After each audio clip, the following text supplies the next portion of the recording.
কেন নামাজ পড়ো না ভাইয়া? এই বাপ, মুসলমানের বাচ্চা, কেন নামাজ পড়ো না? ছেলেরা আমার, কেন নামাজ পড়ো না? কেন নামাজ পড়ো না?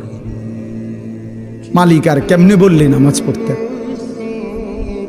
রাসূলুল্লাহ সাল্লাল্লাহু আলাইহি ওয়াসাল্লাম হাসরের ময়দানে জিজ্ঞাসা করবে, উম্মত, পিঠটা তায়েফের পাথরের আঘাতে চাল্লির মতো ছিদ্র বানায় ফেলছিলাম, ক্ষুধার কষ্টে পেটে পাথর বাঁধছিলাম, 3 মাস আমার ঘরের চুলায় আগুন জ্বলে নাই, আমি উম্মত দান দান শহীদ করে রক্তে ভাসে গেছি, 23টা বছর আমি কোনোদিন ঠিক মতো ঘুমাই নাই, এত কাঁদলাম, এত রক্ত ঝরাইলাম, বিনিময়ে তোর কলজাটা নরম করতে পারলাম না,